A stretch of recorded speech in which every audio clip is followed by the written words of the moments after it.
யோவான் நற்செய்தி அதிகாரம் 16. நீங்கள் நம்பிக்கை இழந்து விடாதிருக்க இவற்றையெல்லாம் உங்களிடம் சொன்னேன்.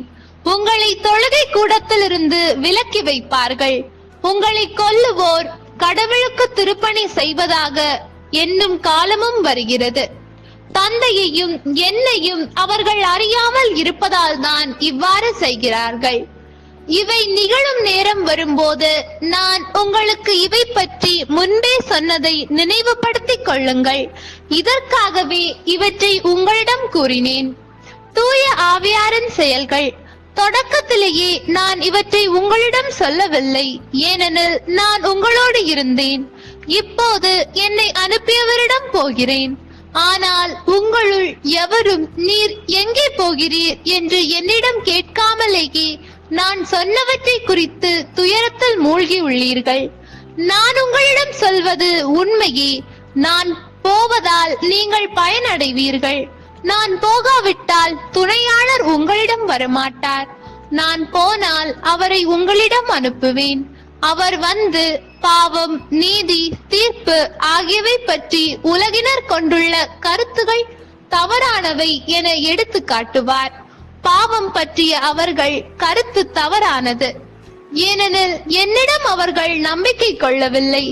நீதி பற்றிய அவர்கள் கருத்து தவறானது, ஏனெனில் நான் தந்தையிடம் செல்கிறேன், நீங்களும் இனி என்னை காண மாட்டீர்கள். தீர்ப்பு பற்றிய அவர்கள் கருத்து தவறானது, ஏனெனில் இவ்வுலகின் தலைவன் தண்டனை பெற்றுவிட்டான். நான் உங்களிடம் சொல்ல வேண்டியவை இன்னும் பல உள்ளன, ஆனால் அவற்றை இப்போது உங்களால் தாங்க இயலாது. உண்மையை வெளிப்படுத்தும் தூய ஆவியார் வரும்போது அவர் முழு உண்மையை நோக்கி உங்களை வழிநடத்துவார். அவர் தாமாக எதையும் பேச மாட்டார், தாம் கேட்பதையே பேசுவார். வரப்போகிறவற்றை உங்களுக்கு அறிவிப்பார். அவர் என்னிடமிருந்து கேட்டு உங்களுக்கு அறிவிப்பார். இவ்வாறு அவர் என்னை மாட்சிப்படுத்துவார். தந்தையுடையவை யாவும் என்னுடையவை. எனவேதான் அவர் என்னிடமிருந்து பெற்று உங்களுக்கு அறிவிப்பார் என்றேன். துயரம் மகிழ்ச்சியாக மாறும். இன்னும் சிறிது காலத்தில் நீங்கள் என்னை காண மாட்டீர்கள். மீண்டும் சிறிது காலத்தில் என்னை காண்பீர்கள். அப்போது அவருடைய சீடருள் சிலர், இன்னும் சிறிது காலத்தில் நீங்கள் என்னை காண மாட்டீர்கள், மீண்டும் சிறிது காலத்தில் என்னை காண்பீர்கள் என்றும், நான் தந்தையிடம் செல்கிறேன் என்றும் சொல்லுவதன் பொருள் என்ன என்று தங்களிடையே பேசிக் கொண்டனர். இந்த சிறிது காலம் என்பது என்ன? அவர் பேசுவது நமக்கு புரியவில்லையே என்று பேசிக் கொண்டனர். அவர்கள் தம்மிடம் கேள்வி கேட்க விரும்புவதை அறிந்த இயேசு அவர்களிடம் கூறியது, இன்னும் சிறிது காலத்தில் நீங்கள் என்னை காண மாட்டீர்கள், மீண்டும் சிறிது காலத்தில் என்னை காண்பீர்கள் என்று நான் சொன்னதை பற்றி உங்களிடையே சிந்தித்துக் கொண்டிருக்கிறீர்கள். உறுதியாக உங்களுக்கு சொல்கிறேன், நீங்கள் அழுவீர்கள், புலம்புவீர்கள். அப்போது உலகம் மகிழும்.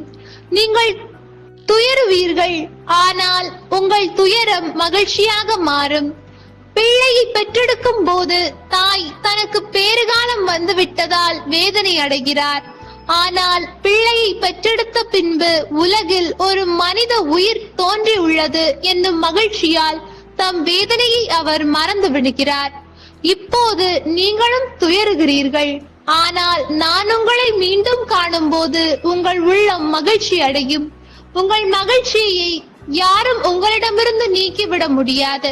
அந்நாளில் நீங்கள் என்னிடம் எதையும் கேட்க மாட்டீர்கள். நீங்கள் என் பெயரால் தந்தையிடம் கேட்பதை எல்லாம் அவர் உங்களுக்கு தருவார் என உறுதியாக உங்களுக்கு சொல்கிறேன். இதுவரை நீங்கள் என் பெயரால் எதையும் கேட்டதில்லை.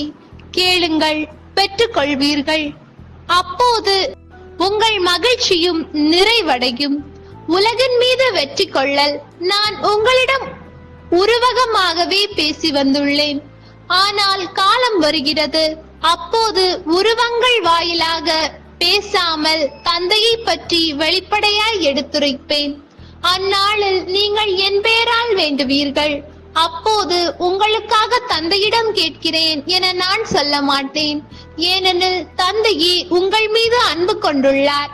நீங்கள் என் மீது அன்பு கொண்டு நான் கடவுளிடமிருந்து வந்தேன் என்று நம்புவதால் தான் தந்தையும் உங்கள் மீது அன்பு கொண்டுள்ளார். நான் தந்தையிடமிருந்து உலகிற்கு வந்தேன், இப்போது உலகை விட்டு தந்தையிடம் செல்கிறேன். இதை கேட்ட அவருடைய சீடர்கள், இப்போதுதான் உருவகம் எதுவுமின்றி வெளிப்படையாக பேசுகிறீர், உமக்கு அனைத்தும் தெரியும், யாரும் உம்மிடம் கேள்வி கேட்க தேவையில்லை என்பது எங்களுக்கு இப்போது புரிகிறது. இதிலிருந்து நீர் கடவுளிடமிருந்து வந்தவர் என்பதை நம்புகிறோம் என்றார்கள். இயேசு அவர்களை பார்த்து, இப்போது நம்புகிறீர்களா? இதோ காலம் வருகிறது, ஏன் வந்தே விட்டது, அப்போது நீங்கள் சிதறடிக்கப்பட்டு ஒவ்வொருவரும் அவரவர் வீட்டுக்கு ஓடி போவீர்கள், என்னை தனியே விட்டு விடுவீர்கள். ஆயினும் நான் தனியாய் இருப்பதில்லை, தந்தை என்னோடு இருக்கிறார். என் வழியாய் நீங்கள் அமைதி காணும் பொருட்டே நான் இவற்றை உங்களிடம் சொன்னேன். உலகில் உங்களுக்கு துன்பம் உண்டு, எனினும் துணிவுடன் இருங்கள், நான் உலகின் மீது வெற்றி கொண்டு விட்டேன் என்றார். ஆண்டவரின் அருள்வாக்கு. இறைவா உமக்கு நன்றி. ஹோலி பைபிள் தமிழ் சேனலில் திங்கள் முதல் வெள்ளி வரை திருவிவிலியத்தின் ஒரு அதிகாரமானது பதிவேற்றம் செய்யப்படும். நம் அன்பு கடவுளின் ஆசியும் அருளும் இன்னும் பலருக்கு கிடைக்கப்பெற ஹோலி பைபிள் தமிழ் சேனலை சப்ஸ்கிரைப் செய்யவும், மேலும் உங்கள் உறவினர் மற்றும் நண்பர்களுடன் ஷேர் செய்யவும். நன்றி.